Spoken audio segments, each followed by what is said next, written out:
aquilo que eu falo. Esse altar será honrado para a honra e glória do Senhor. Aqui será testemunhado, aqui será ministrado que só o Senhor é Deus, que só Jesus Cristo impera neste lugar.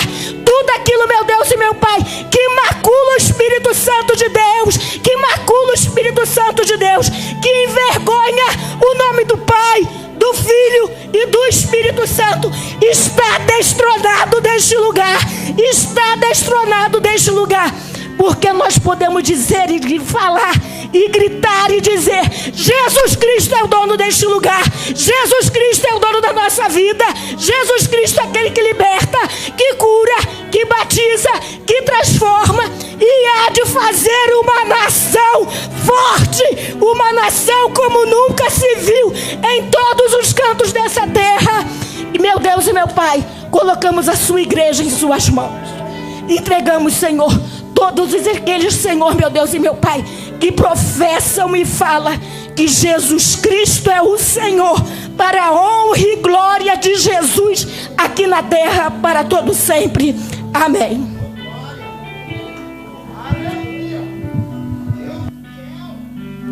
Glória a Deus. Ainda de joelhos, vamos orar por esses pedidos já. Aqui estão os teus sonhos. Aqui estão os seus pedidos, os seus requerimentos, as suas petições. Aqui estão, talvez, coisas que sejam impossíveis ao homem de serem resolvidas. Talvez seja aquela causa que o juiz pegou e falou: eu não vou julgar. Mas em nome de Jesus, em nome de Jesus, em nome de Jesus, Senhor, em nome de Jesus, em nome do Senhor Jesus, cada petição, Senhor, cada petição, Senhor, cada petição, nós em nome de Jesus, nós em nome de Jesus, Senhor, nós em nome de Jesus clamamos, ó Pai. Tu já vai agora respondendo, ó Pai, em nome de Jesus. Tua palavra diz, Senhor, para a gente pedir, para a gente bater, para a gente buscar, Senhor, Pai, em nome de Jesus. E estaremos, Senhor, esses 7 dias saindo, ó Pai, talvez do trabalho cansado, saindo, ó Pai, deixando casa, família, Senhor, para estar aqui te buscando. Mas, Senhor, haverá crescimento, haverá crescimento. Diga: haverá crescimento. Diga: haverá crescimento. Forte: haverá crescimento. Em nome de Jesus. Amém? Glória a Deus. Pode sentar, aplaudindo ao Senhor. Acenda as luzes.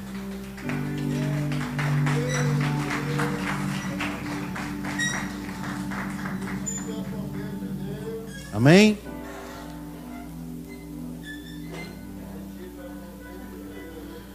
Nós vamos receber o pregador da noite, né? Obreiro Valmir. Vem cá, Obreiro Valmir. Nós vamos orar pela vida dele, para que ele seja uma bênção. Amém? Que você possa se permitir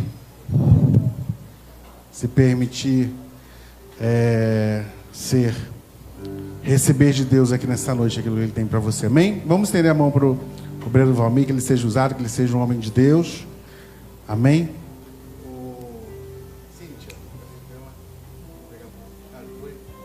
Amém? Estenda as mãos para cá. Senhor Jesus, eu peço, Senhor, que Tu venha abençoar Teu servo, que Tu venha dar sabedoria, calma, Senhor, sabedoria, discernimento. Ó Pai, usa a boca dele, Senhor, em nome de Jesus, como um profeta, ó Pai, nessa casa. Ó Pai, em nome de Jesus, toma a mente, cuida do Teu filho, Pai, em nome de Jesus.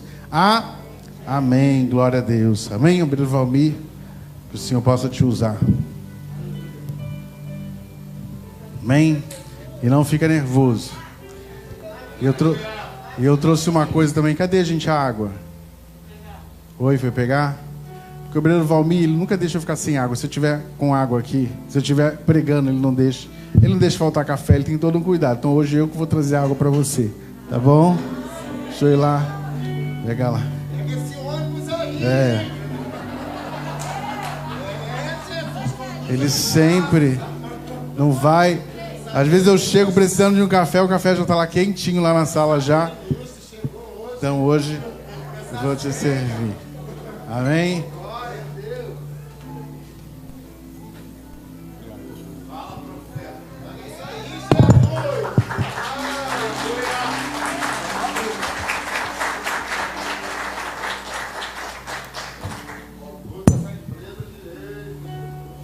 Boa noite, igreja, paz do Senhor. Apesar dessa calma toda que vocês estão vendo aqui, sabe aquela história da vara verde? É isso aí.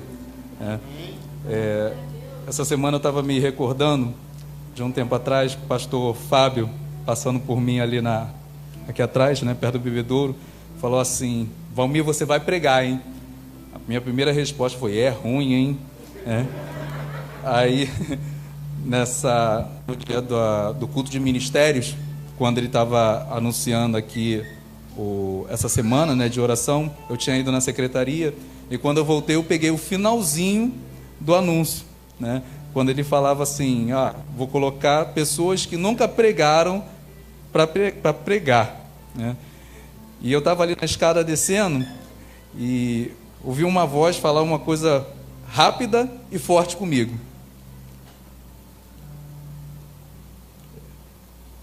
Foi rápida e muito forte que falou comigo. Já era para tu. Entendeu? Ele vai te pegar. E passando pela porta, né, o pastor Fábio falou assim: Valmir, você vai pregar, hein? E eu olhei para ele assim, só fiz né? Mas para quem conhece o pastor que tem, a gente não duvida tanto, né? A gente começa a ficar tenso e começa a se preparar, né? E nesse se preparar, eu fiquei perguntando ao Senhor qual seria a palavra que eu iria usar, né? Como aconteceria. Mas antes disso, no domingo seguinte, logo no domingo de manhã, né, no culto da manhã, a pastora Alessandra passou por mim, né, toda alegre, e falou assim: você vai pregar, hein? Só ela que estava alegre com isso, né? E eu falei assim: né? Estou sabendo já, né? Mas enfim, né? Graças a Deus, eu agradeço ao Senhor a oportunidade de estar aqui, né? Porque assim, não foi escolha dos pastores, acredito que foi escolha do Senhor. E por mais que eu esteja tenso, por mais que eu esteja nervoso, por mais que tenha esquecido tantas coisas que o Senhor foi me dando ao longo dessas semanas aí, né? Pastor, senta aqui atrás, é melhor. Eu sei que o Senhor, nessa noite, eu peço que o Senhor possa me usar para trazer essa palavra, que ela foi tão importante na minha vida durante toda a minha caminhada.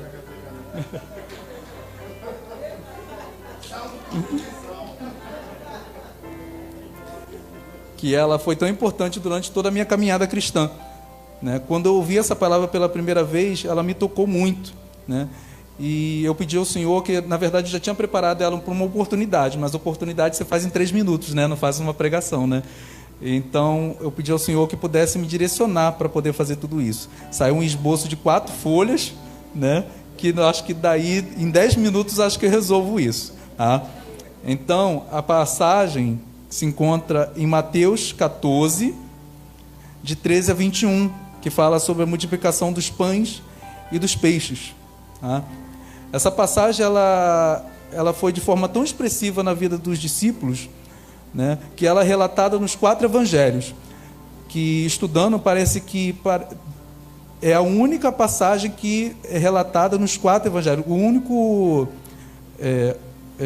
milagre de Jesus que é relatado nos 4 evangelhos, tá? E nós vamos usar o de Mateus 14, de 13 a 21.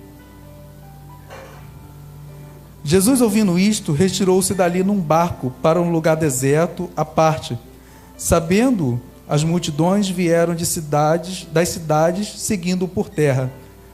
Desembarcando, viu Jesus uma grande multidão, compadeceu-se dela e curou os enfermos. Ao cair da tarde, vieram os discípulos a Jesus e lhe disseram: o lugar é deserto e vai adiantada a hora. Despede, pois, as multidões para que, indo pelas aldeias, compre para si o que comer. Jesus, porém, lhes disse: não precisam retirar-se, dá-lhes vós mesmo de comer. Mas eles responderam: não temos aqui senão 5 pães e 2 peixes. Então ele disse: trazei-mos. E tendo mandado que a multidão se assentasse sobre a relva, tomando os 5 pães e os 2 peixes, erguendo os olhos aos céus, os abençoou. Depois, tendo partido os pães, deu aos seus discípulos, e a estes as multidões. Todos comeram e se fartaram, e dos pedaços que sobejaram, recolheram ainda 12 cestos cheios. E os que comeram foram cerca de 5.000 homens, além de mulheres e crianças. O texto começa falando assim: Jesus ouvindo isto. Mas o que seria isto? Seria um dia não muito bom para Jesus. Jesus tinha passado por 2 situações. Voltando aí um capítulo do mesmo livro de Mateus, né? Jesus pregando na cidade de Nazaré, ele se depara com a incredulidade do povo. E num momento que ele pregava, as pessoas perguntavam assim: mas esse não é o filho do carpinteiro? Não é o filho de Maria? Não são esses seus irmãos e suas irmãs? De onde é que vem tanta sabedoria? Né? Naquele momento, Jesus fala uma frase que a gente usa muito, né? O profeta não é estimado, né, em sua própria terra. Né? E ali a palavra diz que ele não fez muitos milagres justamente por causa da incredulidade do povo. Um outro momento ruim que Jesus passou foi que, saindo dali, os discípulos informaram a ele sobre a morte de seu primo, João Batista, né? E que aconteceu dentro da prisão por ordem de Herodes, né? E Jesus ali se retira para um lugar. Ele se retira para um lugar deserto para repouso. Diz a palavra que ele, se retirando num barco junto com seus discípulos, a multidão seguia por terra, né? E conseguiram chegar na região, naquele local deserto, antes de Jesus. E as pessoas seguiam Jesus não porque queriam, desejavam amá-lo naquele momento. Jesus, humanamente, ele precisava de carinho, precisava de colo, precisava daquilo que a gente busca dele. Naquele momento, era Jesus que precisava de todo o abraço. Mas as pessoas buscavam Jesus ali, seguiam Jesus justamente pelos sinais que Jesus operava, né? Mas quando Jesus chega àquela região, Jesus vê a multidão e tem compaixão deles. A palavra diz que Jesus vê aquele povo como ovelhas sem pastor. Então Jesus ali, compadecido do povo, Jesus para, mesmo no seu momento de luto, tá? E ensina o povo, conversa com o povo, fala com o povo, e ali ele cura os enfermos. Nesse momento, os discípulos, né, reunidos, começam a antever problemas, né? O problema que aquela multidão causaria. Imagina os discípulos confabulando um com os outros e falando assim: é grande o número de gente aqui, né? Tem muita gente aqui. Vai dar ruim para a gente, hein? Onde é que vamos arrumar pão para alimentar todo esse povo? E eles ali decidem que o melhor seria dispersar o povo, né? Que a gente vê aí como é a questão da falta de acolhimento, né? Simplesmente quando a gente vê os problemas, vê a pessoa como um problema, mais fácil a gente dispersar, né? E eles vão lá e vendem essa ideia para Jesus, né?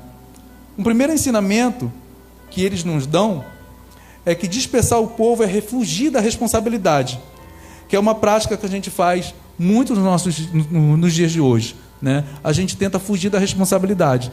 Se chega alguém na igreja hoje com fome, dispersa. Se chega com alguém mal cheiroso, dispersa. Se chega cheio de problemas, dispersa, né? Se chega cheio de carrapicho, dispersa. É isso que a gente costuma fazer porque a gente quer evitar dor de cabeça, quer evitar problema.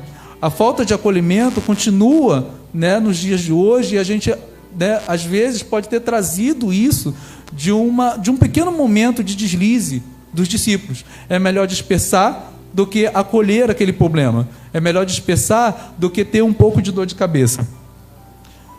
Jesus diz: não precisa dispersar, e dá uma ordem para os discípulos: dá-lhes vós mesmos de comer. Imagina os discípulos olhando para suas próprias mãos, porque nada levaram naquele momento em que que saíram, né, para aquele lugar deserto, não levaram comida. E olhar para suas próprias mãos e falar assim: mas com quê? O que eu tenho para oferecer aqui para esse povo? Imagine você olhar para 5.000 pessoas e quando Jesus fala, dá-lhes vós mesmo de comer, e você olhar e ver que nada você tem para oferecer. E eles perguntam o que fariam e de que forma fariam. Peço que vocês abram lá em João, capítulo 6, versículo 9. João é o único que relata uma figura importante que apareceu no contexto dessa história. Estava aí um rapaz que tem 5 pães de cevada e 2 peixes, né? Nesse momento, os discípulos apresentaram para Jesus um rapaz que trazia no cesto 5 pães e 2 peixes. Mas o que foi que os discípulos viram naquele menino? Outro problema. Como alimentar uma multidão tão grande com 5 pães e 2 peixes, né? Imagine a frase: só temos isso, é muito pouco. O que faremos com isso diante de tanta gente? Em Marcos 6,37, não precisa abrir, os discípulos falam que é bem categórico dizer que são necessários pelo menos 200 dias de trabalho para alimentar toda aquela multidão. 200 denários era necessário para alimentar, não para alimentar, mas para que cada um recebesse um pedaço de pão, né? E uma das coisas que eles nos mostram com isso é o foco nos problemas, né? O foco nos problemas nos impede de ver o extraordinário de Deus. O foco nos problemas fazem esquecer de Jesus. Quando a gente foca nos problemas, a gente não vê. Eles esqueceram ali que Jesus naquele momento tinha acabado de operar cura, tinha acabado de fazer milagres. Esquecem que Jesus está ali. Quando a gente começa a focar nos problemas, a gente esquece da presença de Jesus ao nosso lado. E isso vai fazendo com que a gente vá se afastando cada vez mais da presença do Senhor. A gente foca nos problemas e esquece de quanto o Senhor Jesus já fez na nossa vida. A gente esquece do quanto Ele tem para realizar. Naquele momento, Jesus estava com a faca e o queijo na mão. Vamos lá. Na passagem lá no capítulo anterior, eu falei sobre a incredulidade do povo de Nazaré. O povo seguia Jesus justamente por causa dos sinais que viam em Jesus, né? Acredito que no meio daquele povo, daqueles 5.000, daquela multidão, havia ali pessoas que seguiam Jesus por amor, pessoas que seguiam Jesus pelos sinais, pessoas que seguiam Jesus, que é o tipo de Maria vai com as outras, está todo mundo indo para lá, eu vou também, né? E também alguns daqueles incrédulos de Nazaré. Jesus naquele momento poderia operar o maior dos milagres. O povo necessitava de alimento, precisava de pão, era simplesmente ele orar e pedir ao Senhor, pedir a Deus que descesse maná do céu e o maná desceria. E ali ele comprovaria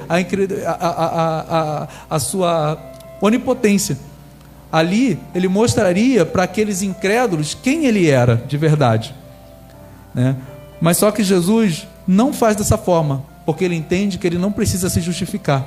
E ele não se justifica com aquele povo, né? Agora, voltando à questão do menino, Jesus dá uma ordem aos seus discípulos: dá-lhe vós mesmos de comer. O que representa esse menino na passagem? Esse menino representa recurso. O Senhor jamais daria uma ordem para o povo, jamais daria uma ordem para cada um de nós, se Ele não nos der o recurso para que a gente possa cumprir aquela ordem. Os discípulos estavam ali de mãos vazias, né? Mas eles mesmos mostram para Jesus o recurso. Só temos isso. É isso que nós temos. E é a partir disso, é a partir do que temos nas nossas mãos que o Senhor opera. É a partir do que nós temos que o Senhor trabalha. 5 pães e 2 peixes.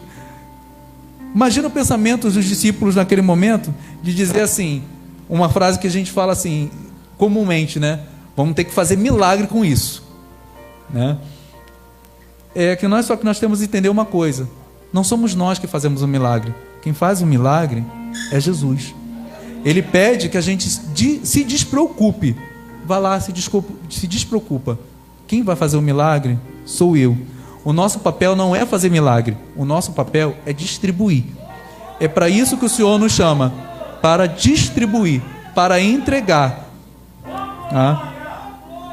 Jesus toma ali o cesto, abençoa, reparte os pães e os peixes. Mais uma vez, Jesus toma o cesto, abençoa e reparte os pães e os peixes. Quantos eram os pães? Já esqueceram? Quantos eram os pães? E os peixes? Foi exatamente essa mesma quantidade que o Senhor colocou no cesto. Ele repartiu os 5 pães, os 2 peixes, colocou no cesto e entregou aos seus discípulos.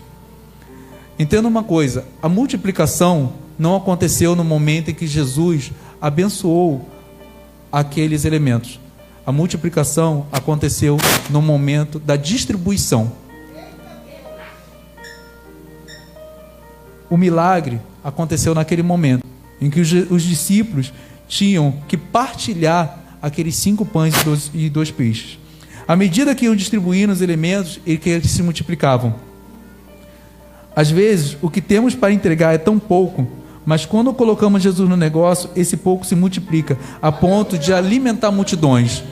Talvez hoje você olhe para a sua vida, para o seu ministério e fale que é tão pouco. Você olhe para as suas mãos e fale assim: Senhor, o que eu tenho para entregar é muito pouco. Mas quando você coloca Jesus à frente, coloca o Senhor para dirigir as coisas, Ele multiplica e faz com que multidões possam receber esse pouco que está nas suas mãos, né? Só que os discípulos, né, nos dão 2 lições que eu acredito que são negativas, tá? Uma é focar nos problemas. Quando nós focamos nos problemas, nós deixamos de enxergar Jesus. Quando nós focamos nos problemas, começamos a nos afastar da presença, tá? Outra coisa quando nós focamos nos problemas, nos impede de viver a graça de Deus. Focar no problema cega. Focar no problema nos deixa de modo que a gente jamais possa enxergar ali a graça que o Senhor tem realizado e vai realizando todos os dias. Focar nos problemas nos traz descrença. Toda vez que a gente foca no problema, quando a gente olha para as coisas e fala: não está acontecendo, ainda não estou vendo nada, não estou vendo o milagre acontecer, isso vai trazendo para nós incredulidade, e mais a gente vai se afastando do Senhor. É um culto a menos, uma reunião a menos, uma leitura a menos, um louvor a menos, e daqui a pouco nós estamos da porta da igreja para fora. Nós estamos saindo da presença do Senhor. Uma outra coisa que Ele nos ensina é fugir das responsabilidades. Jesus não só multiplica os pães e os peixes, mas também multiplica a responsabilidade. Ao entregar o cesto aos discípulos, Ele diz que o dever de alimentar a multidão é nosso.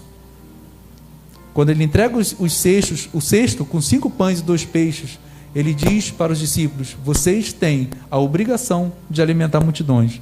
O milagre é de Jesus, mas o papel de distribuir é nosso. Não é o nosso dever fazer milagre. Nós somos um povo que foge de responsabilidade, né? Toda vez que a gente se depara com responsabilidade, a gente tenta fugir. A gente tem medo da responsabilidade. Muitas vezes a gente busca na igreja ministério, liderança, cargo, mas na hora da responsabilidade, é mais fácil, tá? Às vezes procuramos na casa de Deus somente uma patente para nossas frustrações, tá? Porque a gente precisa esfregar às vezes na cara de alguém, da sociedade, da família, de amigos, que a gente é algo ou alguém, porque nós temos um cargo, porque nós temos um ministério, porque nós somos isso, nós somos aquilo, tá? E a gente se esquiva de tudo quanto é responsabilidade. Às vezes as coisas mais banais, as coisas mais fáceis, mas que nos traz compromisso, a gente foge. Nem reunião online a gente aparece, né? Por aí assim, né? E eu peço licença aos meus pastores para falar de uma experiência que eu vivi nos 3 anos que eu passei no seminário católico, né? E uma vez, um domingo no mês, o padre reitor sentava com o seminarista para conversar. Na verdade era um monólogo, né? Só ele falava. E ele falou uma frase, numa das vezes, falou uma frase que ela me marcou muito, que ele dizia assim: a Igreja de Cristo, ela precisa de padres, mas não precisa de você como padre. Trazendo para nós, a Igreja de Cristo, ela precisa de pastores, precisa de diáconos, precisa de obreiro, precisa de ministro de louvor, de dança, precisa de intercessor, precisa de ministro de recepção, mas não precisa de você. Ela não precisa de você quando você foge da responsabilidade. Ela não precisa de você quando você não tem compromisso com as coisas de Deus. Ela não precisa de você quando você é imaturo ou quando você não tem postura. A Igreja de Cristo não precisa de você quando você faz as coisas de qualquer jeito, porque o reino de Deus não cresce de qualquer jeito. Ontem a pastora Ana falou aqui sobre o processo que Deus usou para a formação do mundo. Deus Todo-Poderoso, na sua onipotência, poderia ter criado o mundo em apenas um dia, mas Ele decidiu fazer em 6 dias. E nesses 6 dias, cada coisa que o Senhor fazia, cada coisa que o Senhor criava, Ele avaliava, tanto que dizia a palavra: e o Senhor viu que era bom.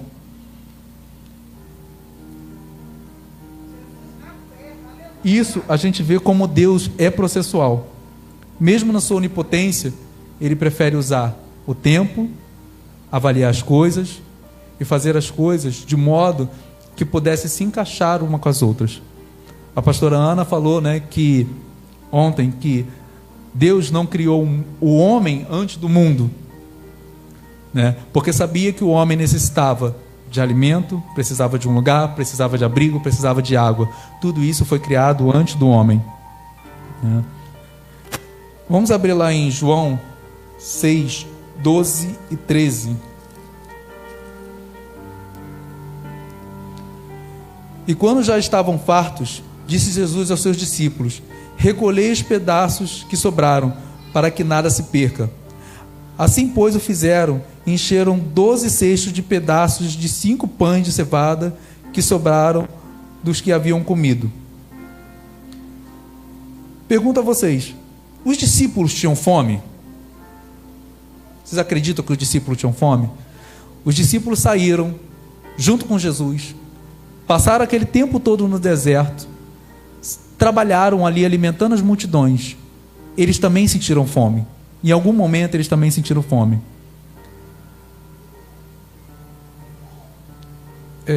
Então eles escolhem ali 12 cestos cheios. O mais importante é lembrar que os 12 cestos estavam cheios. 12 seria exatamente um para cada discípulo, tá? Em Mateus 10:10, ele diz o seguinte: digno é o trabalhador do seu salário. Os 12 cestos cheios representam ali a abundância daqueles que servem ao Senhor. Aqueles que servem ao Senhor jamais sairiam dali de mãos vazias. O povo se saciou, o povo comeu, e não seria justo que os discípulos saíssem dali, né, somente com migalhas de sobra. Eles saem cada um com 12, cada um com seu cesto cheios. Os cestos cheios mostra que eles ainda teriam muito mais para partilhar. Então, aquele que hoje está na obra de Deus, pode ter certeza, o Senhor está separando um cesto cheio para te entregar. E eu não falo isso somente para aqueles hoje que estão em ministério. Aqueles que terminaram aí o ID, o Senhor chama hoje para trabalhar na messe. Não é mais o momento de você sentar e esperar que o cesto passe para que você se alimente. Nesse momento já é o momento de você ir distribuir. É a hora de você pegar parte do cesto e ir distribuir. É isso que o Senhor nos chama a fazer. Certo? Eu peço que a igreja, por favor, fique de pé.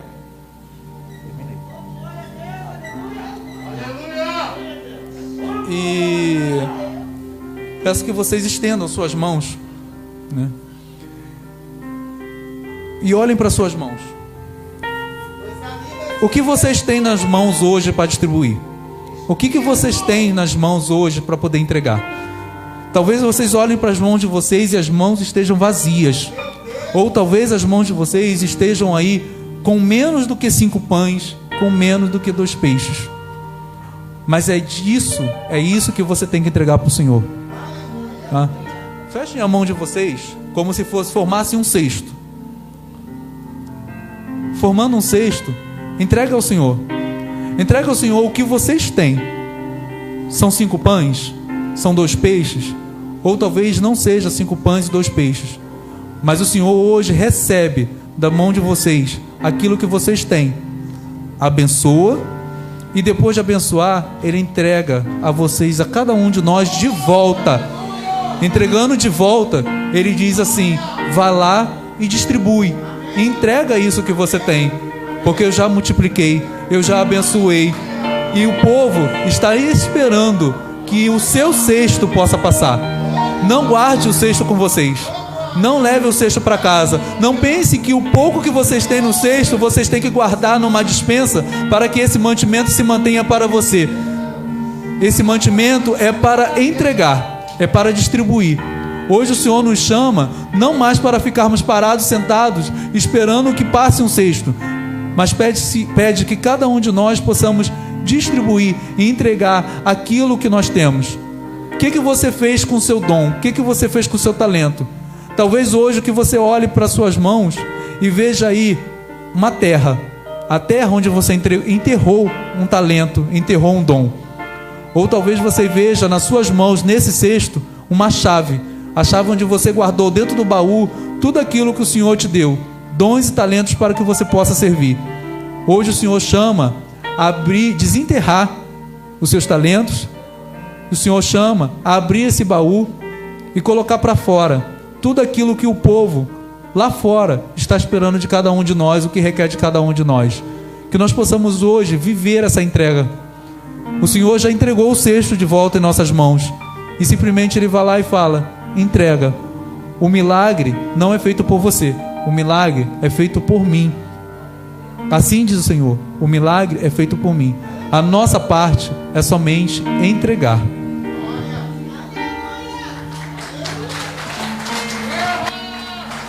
Glória a Deus, aplauda ao Senhor. Glória a Deus, amém? Eu vou pedir que diminuam as luzes. Enquanto o obreiro Valmir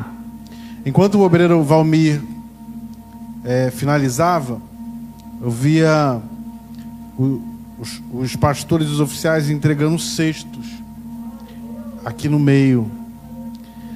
E depois a gente recolhia aqui. Na verdade, Deus colocava para cada um. E aí, o que a gente vai fazer aqui? Amém? Presta bem atenção. Pegue uma cadeira dessa aqui e bota aqui do lado só, tá? Essa da ponta. E aí eu vou querer primeiro aqui os pastores.